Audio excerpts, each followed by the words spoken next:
MPS, Sebastián Golfín, vuestro corregidor del partido de Pacaca, digo que don Juan de Ocón y Trillo, vuestro gobernador de la provincia de Costa Rica, contraviniendo a lo que vuestra Alteza tiene mandado, envía a los pueblos de su jurisdicción a don Pedro, su hijo, a don Sebastián, a que hilen pita y a hacer muchas mantas y capirotes, sin pagarles a los naturales su trabajo, de lo cual reciben notable daño, los dichos naturales, porque como hijos de vuestro dicho gobernador, les hacen muchas molestias, a lo que no se debe dar lugar. Decimos que nosotros somos vejados y molestados, y recibimos muy grandes y notables agravios de vuestro gobernador de la provincia de Costa Rica, don Juan de Ocón y Trillo, y de Luis Cascante de Rojas, juez de naturales y repartidor de alquileres, nombrado por dicho gobernador, quien libra mandamiento en favor de dicho Luis Cascante en beneficio de sus sementeras, tierras labradas, otras tantas indias, y nosotros somos, al presente, poco indios. Vivimos enfermos y se han muerto muchos indios con el trabajo excesivo, y por no dejarnos descansar. Nos vamos acabando y, si vuestra Alteza no lo remedia, nos acabaremos. Textos de Fernández León, 1889, en su libro Historia de Costa Rica durante la dominación española. Los españoles y portugueses vinieron a América para colonizar, explotar la tierra, en especial las minas, propagar la fe. Como el elemento de trabajo eran los indios, había pocos españoles, y el indígena abundaba. Fue necesario legislar para él. En 1512, Fernando el Católico reunió una junta en Burgos para tratar la situación de los indios en la conquista de América y los justos títulos que tenía España para dominarlos. Surgieron inmediatamente dos criterios.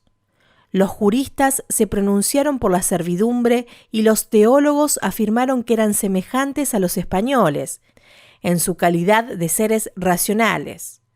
La corona los consideró vasallos libres, pero quedaron, sin embargo, en condición jurídica de menores, por lo que era necesario ejercer sobre ellos protección y tutela, a fin de civilizarlos y convertirlos. A tales fines se instituyó la encomienda. La colonización no abolió del todo el sistema político-económico de los indígenas. La legislación se proponía respetar a los indios, sus costumbres y gobiernos, transformándolos gradualmente en cuanto lo permitía su capacidad. Subsistió la institución de los cacicazgos y se reconocía el derecho de sangre para la sucesión, a imitación de los mayorazgos de España. También subsistieron las normas relativas a la organización del régimen de la propiedad colectiva de los indios y las relativas a los turnos de trabajo, según nos cuenta Ortiz Pellegrini en 1994. Leyes protectoras de indios. Las leyes de Burgos o reales ordenanzas, dadas para el buen regimiento y tratamiento de los indios, fueron sancionadas por el rey don Fernando el 27 de diciembre de 1512 y constituyen el primer cuerpo legislativo de carácter universal que se otorgó para los pobladores del continente americano, siendo consideradas como la primera declaración de derechos humanos. Las leyes nuevas.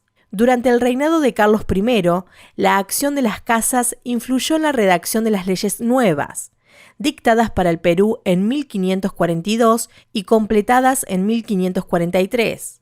Estas leyes prohibían la concesión de nuevas encomiendas, disponiéndose que las existentes se extinguieran con la muerte de sus titulares, incorporándose los indios a la corona. Estas medidas provocaron la reacción de la mayoría de los españoles del Perú y México, que se consideraron perjudicados económicamente. Las ordenanzas de Alfaro. Francisco de Alfaro promulgó dos ordenanzas en 1612 en las que suprimió la encomienda de servicios personales en forma exclusiva a los encomenderos quienes solo tendrían el derecho al tributo, y si los indios no pudiesen pagarlo, podrían cumplir con la obligación, sirviendo por un tiempo limitado de 30 a 60 días. Estos debían abonar al indio la comida y remedios en caso de enfermedad. El indio debía trabajar, pero no de forma exclusiva para el encomendero. Debían concurrir a las ciudades para contratar libremente sus trabajos mediante una justa remuneración. Condición jurídica del esclavo. La regulación jurídica de los esclavos se encontraba en las partidas aplicables a América. El concepto fue desarrollado como servidumbre, como cosa que podía ser vendida, empeñada, usada, subastada judicialmente, usufructuada, etc. Recién Carlos II dispuso en 1683 que las audiencias y gobernadores pusieran particular cuidado en el tratamiento de los esclavos. En 1784, Carlos III derogó la terrible costumbre de marcar a fuego, carimbar, a los esclavos con el signo de las cajas reales, para señalar su introducción legal. Recién con Carlos IV, en 1789, se dictó la primera real cédula sobre educación, trato y ocupación de los esclavos. El tratamiento de esclavos en nuestras tierras fue mucho más benigno, comparado con otras zonas de dominación hispana. Durante las sesiones de la Asamblea de 1813 se sanciona la Ley de Vientres, en la que se establece que, a partir de la instalación de la Asamblea, el 31 de enero de 1813, los hijos nacidos de esclava serán libres, llamados libertos. La esclavitud logra ser abolida recién con la Constitución de 1853. A través de leyes se tendió a morigerar y a proteger sus intereses, pero en los hechos careció de eficacia, primando los intereses particulares de los encomenderos sobre las buenas intenciones de la corona, según nos dice Ortiz Pellegrini.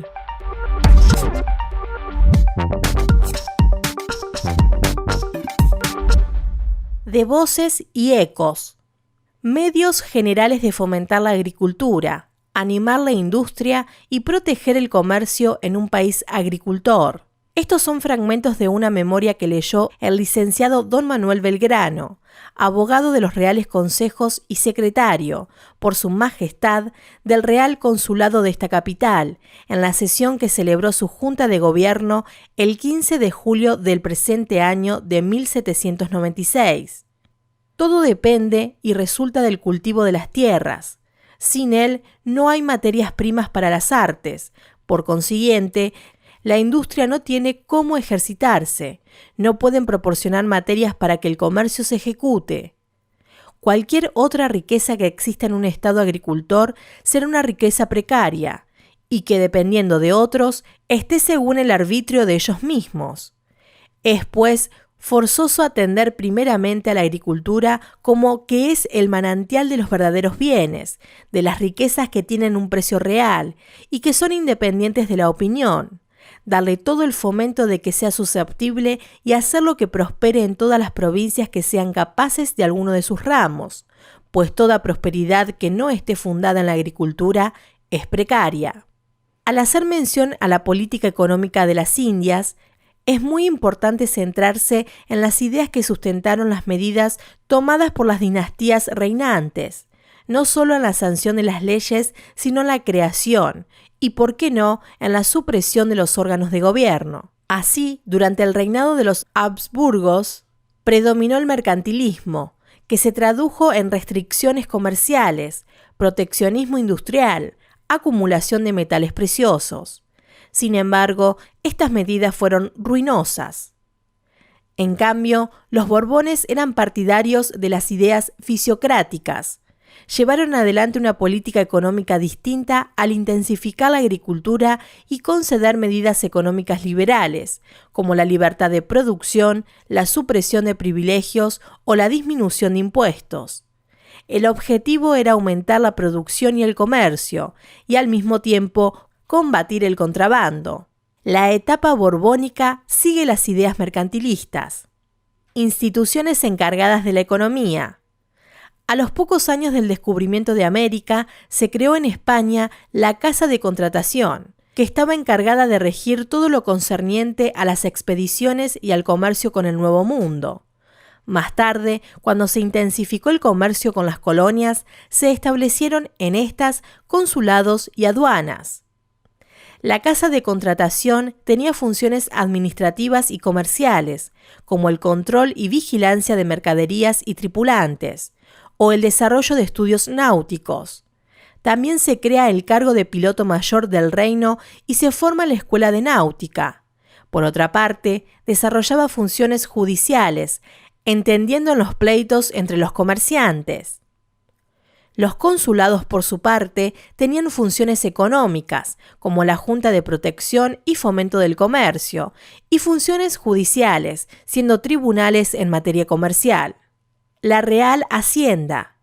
Ortiz Pellegrini define el concepto de Real Hacienda como el conjunto de bienes que integra el acervo real. El régimen rentístico. El sistema rentístico contaba con una variedad de recursos que pueden agruparse en tres categorías principales, según Tau Anzoátegui, que es citado por Ortiz Pellegrini. A. Las regalías. B. Monopolios o estancos. C. Los impuestos.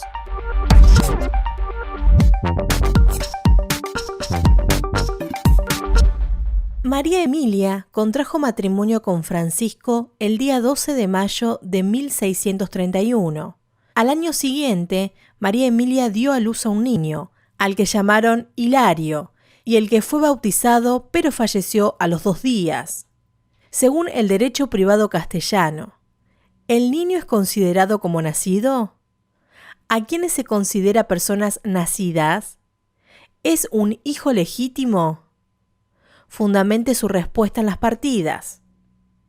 El derecho indiano era el conjunto de normas que se dictaban para resolver cuestiones nuevas que no estaban contempladas por el derecho castellano. Lo nuevo se relacionaba con la cuestión indígena y la organización de las Indias. Por lo tanto, el derecho indiano era esencialmente de naturaleza pública, salvo por aquellos ordenamientos castellanos sobre derecho privado, que se incorporaron de manera completa. Son ejemplo de esto las leyes de Toro o la recopilación de 1680. Con respecto a las materias sobre las personas, las cuestiones de familia y sucesiones, la propiedad, las obligaciones, los contratos, las cosas, fue necesario recurrir a los ordenamientos castellanos, de los cuales el más aplicable fue el de las 7 partidas. Si bien las instituciones del derecho castellano tuvieron en Indias carácter supletorio en relación al derecho indiano, en la práctica muchas de las instituciones del derecho privado castellano tuvieron aplicación en América. El estado de las personas nacidas o por nacer. Para ser consideradas jurídicamente como nacidas, era necesario que las personas cumplieran los siguientes requisitos: nacer enteramente vivas y con formas humanas, y que el nacimiento tuviera lugar en tiempo hábil o legítimo para ser consideradas hijas de un padre. Según las partidas, eran hijos legítimos los nacidos a 7 meses y 1 día de comenzado el matrimonio, o 10 meses después de concluido el matrimonio. Después de nacer, debían vivir como mínimo 24 horas y recibir el bautismo antes de morir. Los esponsales. Ortiz Pellegrini nos dice que era el acto por el cual 2 personas se comprometían, por sí o por medio de sus padres, para unirse en futuro matrimonio. El fundamento del instituto es asegurar un matrimonio conveniente. En cuanto a su naturaleza jurídica, hasta el siglo XVIII fueron considerados un contrato bilateral de características especiales por su objeto, que era principalmente de índole personal y solo accesoriamente patrimonial. Ya en el siglo XIX, los esponsales desaparecieron de la consideración jurídica. Elementos. 1. Consentimiento libre de los contrayentes. Al principio se podía realizar de manera informal y a comienzos del siglo XIX debía hacerse por escritura pública. La edad mínima para celebrarse era de 7 años, pero para el casamiento debían esperar a los 14 el varón y 12 la mujer. 2. Consentimiento familiar. Este elemento era muy importante, ya que se accedía a determinado estatus social. En algunas épocas tuvo jerarquía superior al de los contrayentes. Efectos. El efecto central de este contrato era la posterior celebración del matrimonio. Disolución. Por varias causas, ya que no ligaban los esponsales a un vínculo indisoluble. El matrimonio. Las partidas lo definían como ayuntamiento de marido y mujer hecho con la intención de vivir siempre en uno y no dividir, guardándose lealtad cada uno de ellos. El matrimonio se rigió por este cuerpo y las normas sancionadas por el Concilio de Trento en 1564.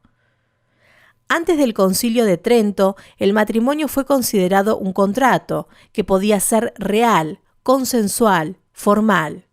Después del Concilio de Trento, fue un contrato solemne con dignidad de sacramento. Requisitos. 1. Libre consentimiento de los contrayentes.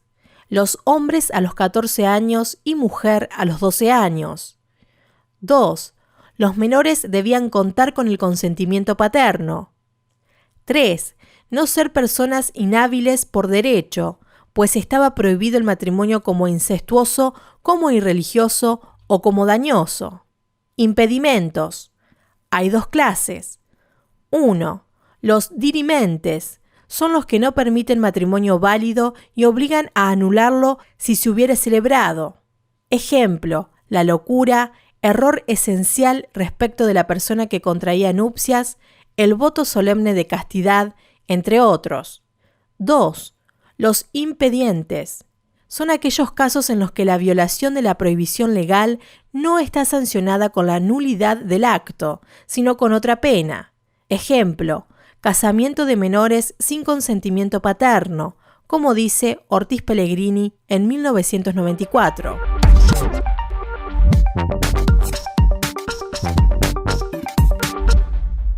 Juan Cruz, de 25 años, es hijo de doña Matilde Cuenca y don Gregorio Álvarez, unidos en matrimonio religioso. De acuerdo al vínculo con sus padres, ¿qué clase de hijo es Juan Cruz? ¿Cuándo un hijo es legítimo o se presume tal? ¿Está sujeto Juan Cruz a la patria potestad? Continuamos con el derecho indiano, respecto al estado de las personas. La filiación es la procedencia de los hijos respecto de los padres. Ya en las partidas se establecía la legitimidad de los hijos habidos en el matrimonio. La clasificación más amplia, que duró hasta nuestro Código Civil, fue la normada por las leyes de Toro y que disponían lo siguiente. Hijos legítimos. Eran los nacidos de padres que habían contraído legítimo matrimonio. Son los llamados hijos legítimos, propiamente dichos. Estaba la posibilidad de legitimar por medio de A. Subsiguiente matrimonio de los padres. B. Rescripto del príncipe. C. Por oblación de la curia y por testamento. Hijos ilegítimos. Eran los hijos nacidos fuera del matrimonio y conforme a la unión de sus padres. Se subdividían en hijos naturales. Según la Ley 11 de la Toro, que modifica a las partidas, eran hijos naturales los que nacieran o fueran concebidos cuando sus padres podían casarse con sus madres justamente, sin dispensación en tanto el padre lo reconozca. Hijos espurios. Eran los nacidos de padres que no podían contraer posterior matrimonio, o de padres desconocidos. Se distinguían en distintas categorías, según el vicio de unión de sus padres o situación de la madre en A. Hijos espurios propiamente dichos, nacidos de madres que habían tenido trato carnal con muchos hombres y se ignoraba el padre. B. Hijos manseres. Eran los hijos de mujeres que se encontraban en casas de prostitución. C. Hijos incestuosos. Los nacidos de padres ligados por vínculo del parentesco en grado prohibido. D. Hijos sacrílegos. Eran los engendrados por clérigos, frailes y monjas con votos solemnes de castidad, también de caballeros profesos en órdenes militares. Hijos adulterinos, son los engendrados por padres ligados por el vínculo del matrimonio. A su vez, podían ser adulterinos dobles o sencillos según que los dos padres o que uno de ellos fuere casado. Ortiz Pellegrini nos dice que, en el derecho indiano, en materia de filiación, se aplica el derecho castellano, conforme lo dispone la recopilación de 1680. Régimen sucesorio. La herencia es el modo universal de adquirir. Es la sucesión en todo el derecho que el difunto tenía. Se realiza de dos maneras. A. Por testamento, cuando uno es llamado a la sucesión por el mismo difunto. B. Intestato, cuando la ley llama a alguno a la sucesión. Incapacidades. Cualquiera puede testar por escrito o de palabra siempre que tenga entero juicio. Se excluían a los infantes o a los locos. Solemnidades. Se debe cumplir con todas las solemnidades tales como A.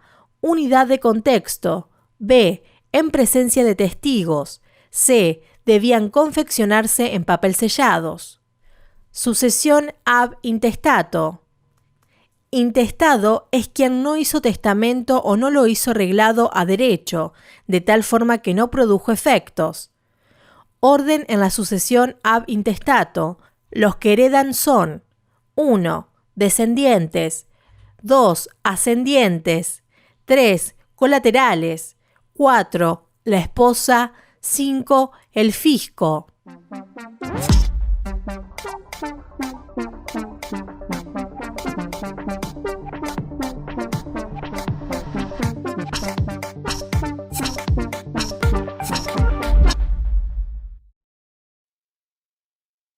Sobre el texto documental expuesto, se espera que transcribas las frases que evidencian los abusos cometidos por los colonos contra los indios al realizar los servicios personales.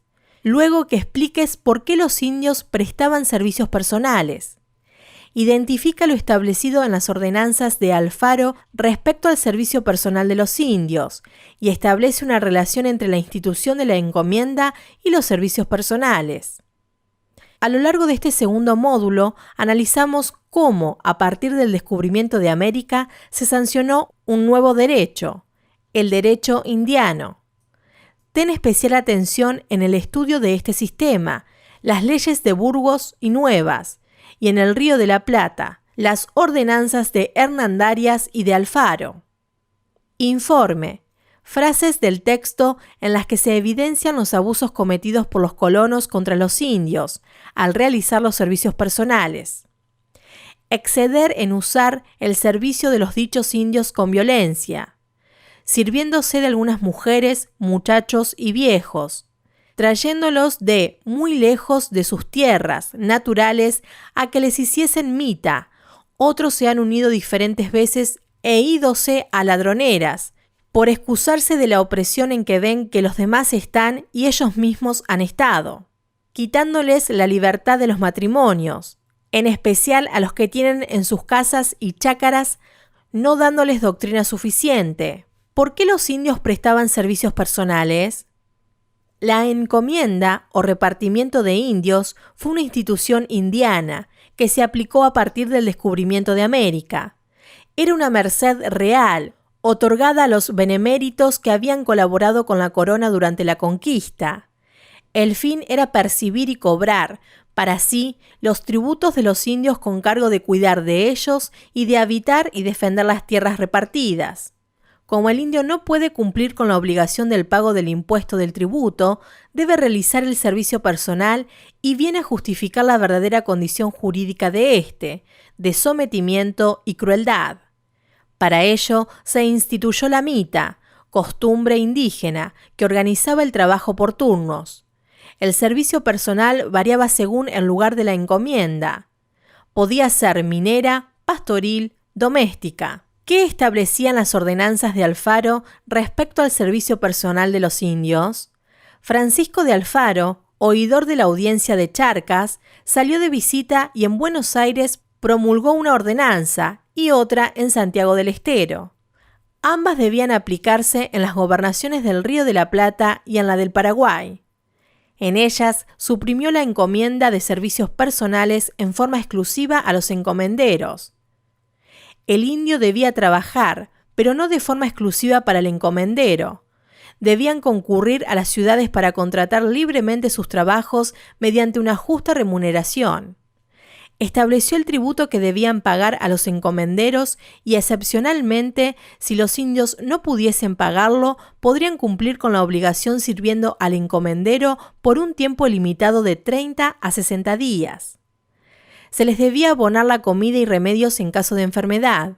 A pesar de la intención protectora de la corona, la realidad no se ciñó a estos conceptos, y en los primeros tiempos se permitió que los indios fuesen reducidos a la esclavitud por haber sido tomados prisioneros en guerra justa. Relación entre la institución de la encomienda y los servicios personales. En América, la encomienda, desde el punto de vista jurídico, constituyó un medio para el cobro de tributos, pero en la práctica fue un sistema de prestación de servicios del indio, que sirvió para la explotación de la tierra.